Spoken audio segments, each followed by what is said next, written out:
Habíamos adelantado respecto de este video que se conoció y se viralizó de un ministro serbio que tuvo un ACV durante una entrevista televisiva en vivo. Se trata de Darko Glisic, que es ministro de Inversiones Públicas en Serbia. Fue internado después de este episodio y está en estado grave, sufrió un ACV.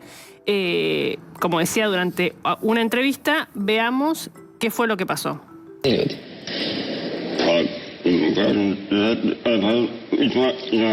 dobro? Jeste dobro?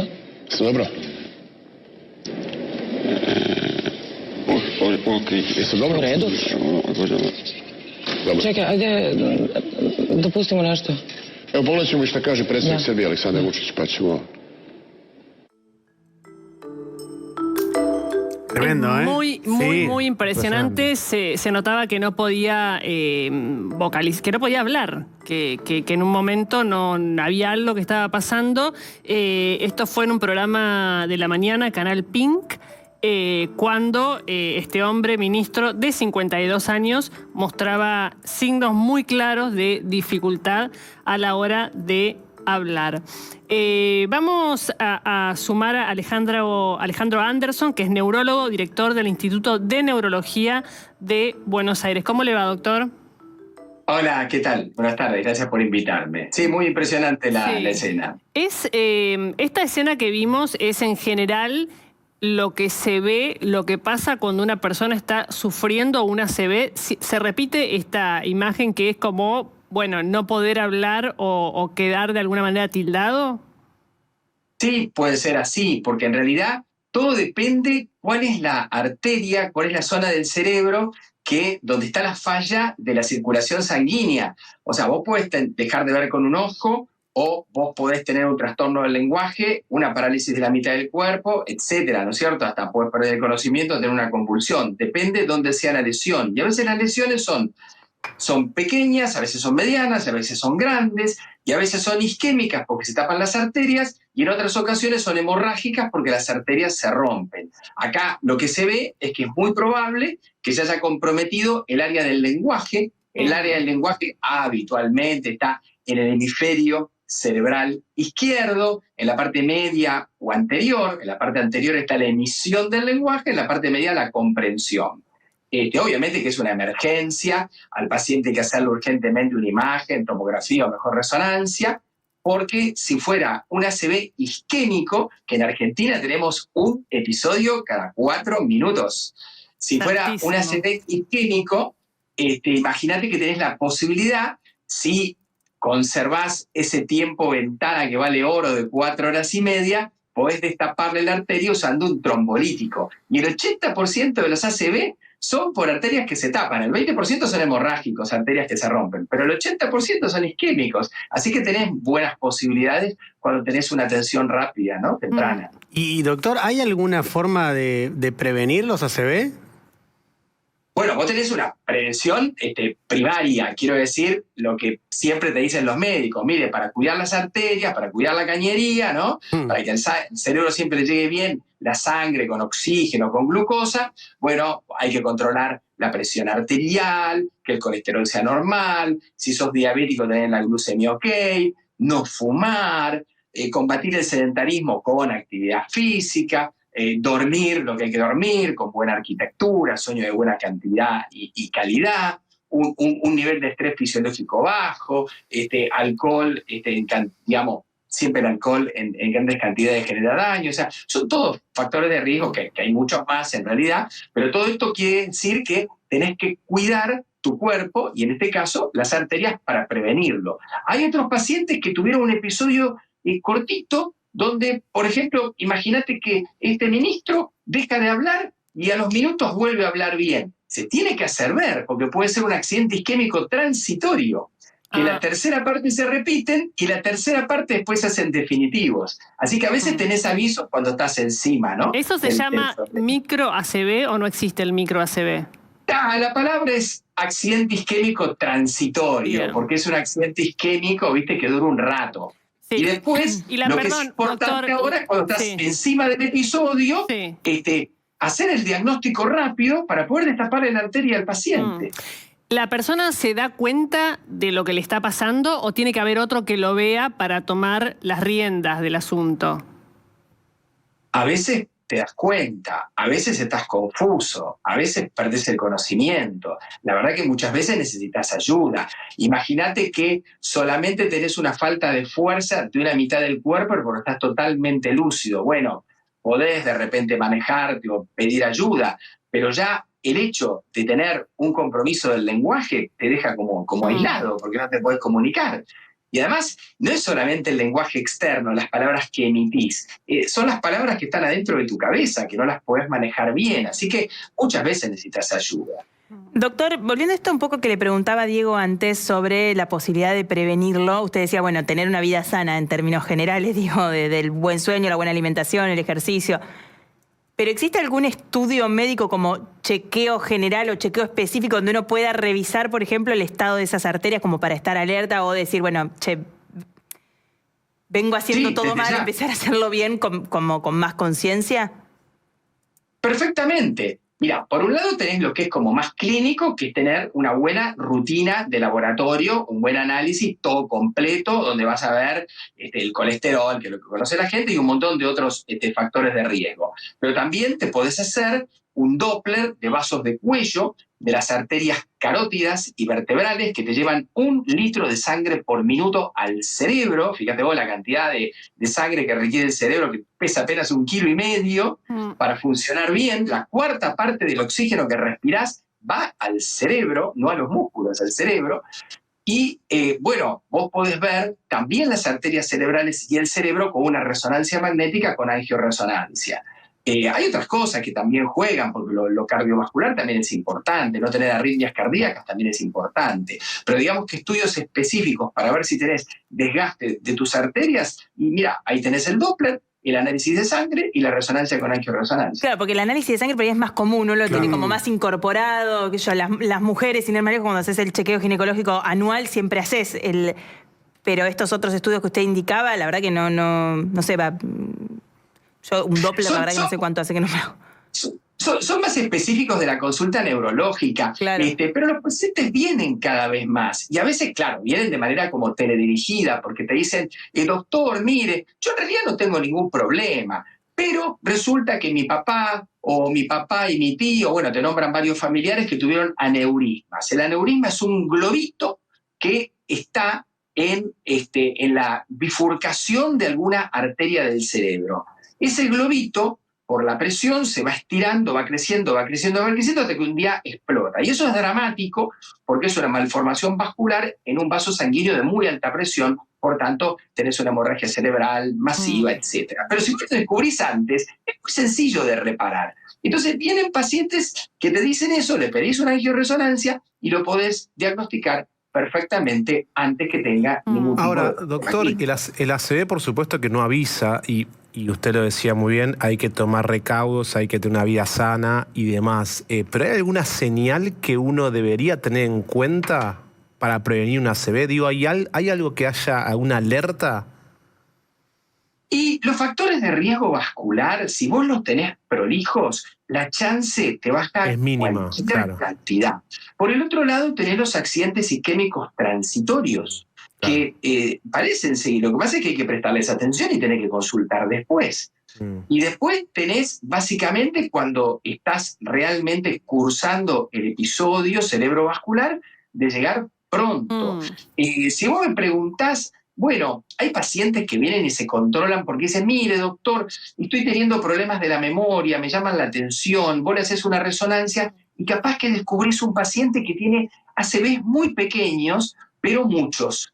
Tiene algo que nosotros le llamamos multiinfarto cerebral, que no te da una manifestación típica y tan dramática como la que vimos en el video, pero en la medida que te va comprometiendo volumen cerebral, cuando alcanza determinado volumen, obviamente que daña circuitos, daña información y vos cognitivamente entonces te vas a ver menoscabado. Bueno, ahí podés diagnosticarlo y podés también descubrir si hay alguna causa que lo predispone a eso y medicarlo, que de hecho existen. Y doctor, incluso en los ACVs que son, no sé cuál es la terminología, pero voy a utilizar severos, ¿después existe la posibilidad de una recuperación total?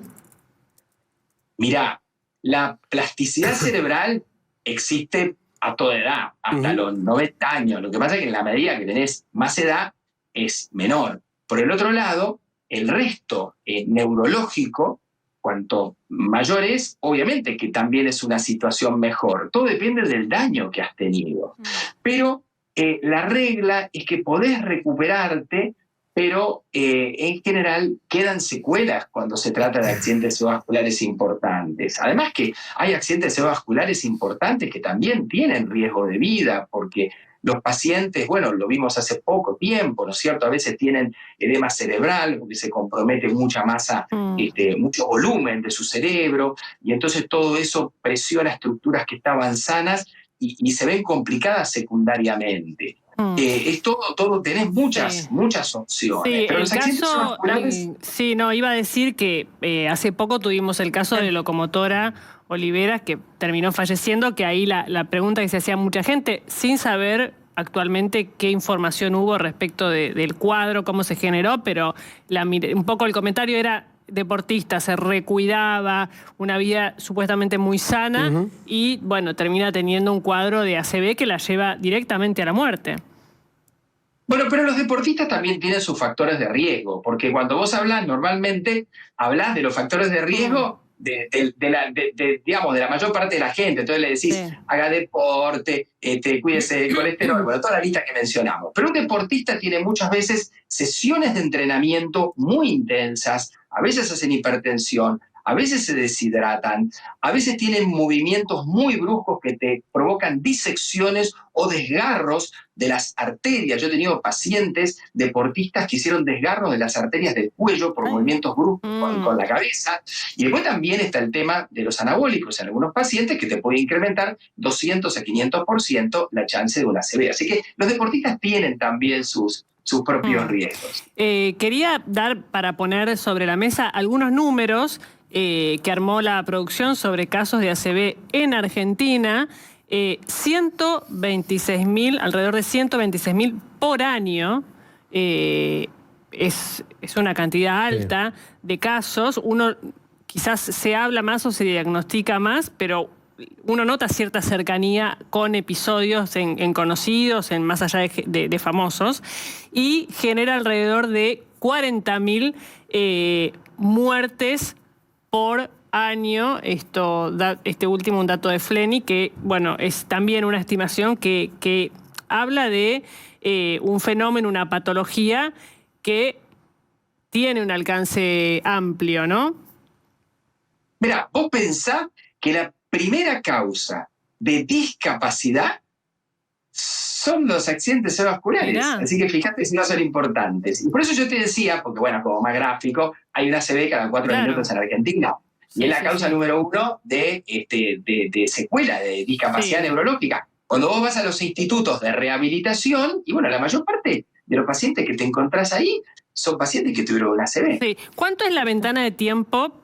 Conocí un caso de alguien que tuvo un episodio de ACV que la clave, que era grave, la clave fue que no tardaron nada en llevar un operativo para llevarlo directamente hasta el hospital, ¿no? Esa ventana de tiempo entre que se da los síntomas hasta que llega a ser atendido, ¿de cuánto tiene que ser como máximo si se da un cuadro severo para poder sacarlo, que sobreviva y que se recupere? 4 horas y media. Esta es una de las razones por las cuales, así como hace muchos años, de la terapia intensiva se desprendieron las unidades coronarias y mejoró la sobrevida de los pacientes coronarios, ahora se está desprendiendo de las terapias intensivas las unidades de neurointensivismo, que se dedican a lo neurológico, obvio. ¿Y cuál es el objetivo? Hacer las cosas lo más rápido posible. O sea, más allá de que el paciente tiene que llegar al lugar, después en el lugar tenés que hacer rápidamente todo para manejarte dentro de esa ventana terapéutica y poder, en el caso de los ACV, que son obviamente de tipo isquémico, ¿sí? Porque se tapó una arteria por un trombo, por un émbolo, destaparlo usando el trombolítico. Y lo más increíble es que volvés a foja cero, lográs todos los problemas posteriores. Claro. Doctor, quería preguntarle por la incidencia de la edad, digamos. Cuanto más grande sos, más posibilidades de tener una ACV tenés. No digo de lo gravoso que ya lo explicó antes, sino esa de... es la regla. Esa es la regla. Se están estudiando ahora si no hay cierto incremento en algún grupo etario que puede estar entre 30 y 40 años en los últimos años en algunas zonas del planeta, lo están viendo. Ahí tenés que atender a hábitos, digamos, particulares y locales, que puede ser menos control de los factores de riesgo, pero la verdad que sí, la mayor parte de los ACV son edad dependiente, porque en el fondo también tiene que ver con el desgaste de las arterias. Y el desgaste de las arterias significa que la hipertensión, el colesterol, ¿Y a partir etcétera, de qué edad se incrementan los riesgos, digamos, de los 50? Bueno, vos tenés... Y claro, a partir de los 50 el pico crece, a partir de los 50 o 60, digamos, la línea de crecimiento se hace cada vez más vertical, cada vez más marcada. ¿Aneurisma y ACV es lo mismo? El ACV, digamos, es como un gran paraguas, debajo del cual tenés los ACVs isquémicos, se tapan las arterias, y hemorrágicos que sangran. Dentro de los hemorrágicos, una causa de los hemorrágicos son los aneurismas. Los lugares donde las arterias se bifurcan, ¿sí? En esos lugares a veces vos nacés sin la segunda capa de la arteria. La segunda capa de la arteria es la que le da digamos, la que le da la fortaleza a la arteria. Puede ser muscular o elástica. Pero esa capa media es muy importante. Si vos no tenés esa capa media, empieza a protruir como un globito que con el curso de los años se te hace más grande. Y bueno, no tan grande, porque yo he atendido un montón de adolescentes que tuvieron aneurismas, que estallaron y que fueron cuadros muy importantes. Entonces, el aneurisma es un tipo de malformación vascular donde vos has nacido con la debilidad en la pared arterial, porque te falta la capa media en ese punto estratégico de la bifurcación, pero se desarrolla a lo largo de la vida. Claro. Y la última, doctor. ¿Se está investigando o se puede desarrollar algún tipo de medicación que repare o que mantenga siempre bien las arterias? Siempre van surgiendo ideas, hallazgos, ¿viste? Que tienen que ver un poco con los factores de riesgo. Hoy hablamos de la rutina de laboratorio. La rutina de laboratorio, que antes era así chiquitita, ahora tiene cada vez más determinaciones, porque cada vez queremos diagnosticar mejor y que se nos escapen menos problemas. Entonces, todos saben que ya no se pide el colesterol hace años, se pide el colesterol, se pide el HDL, el colesterol bueno, se pide el LDL, el colesterol malo. Bueno, ahora se está sobre otro factor, se llama la apolipoproteína A, que es un factor de riesgo que es genético, pero que tiene tanto valor como el colesterol malo, y van a aparecer productos, por ejemplo, para poder modificarlo. Quiero decirte que siempre van apareciendo nuevos elementos para tratar de cuidar el cuerpo. Igual, a ver, lo que más vale son los hábitos saludables. Sí, claro. Yo siempre le digo a los pacientes, miren, primero son los hábitos saludables. Después los suplementos, que a partir de determinada edad necesitas reforzar un poco los nutrientes que vienen dentro de la dieta. Y después, sí, los medicamentos cuando son necesarios. Gracias, doctor. Fue muy claro con la explicación en todo sentido. Gracias. Bueno, muchas gracias por invitarme. Saludos a todos los televidentes y que terminen muy bien el día. ¿Cómo nos ve, doctor, por la duda? ¿Cómo nos ve? En principio, una aproximación. Bien. ¿Nos vio bien? Impecables, ¿Nos vio bien? Gracias. Nos vio cognitivamente muy bien. Bien, doctor, bien. Bueno, No es lo que parece. nos vio pero poco, bueno. nos vio poco. Se ve que no nos conoce tanto, doctor, Sí. pero bueno, le agradecemos igual. Gracias.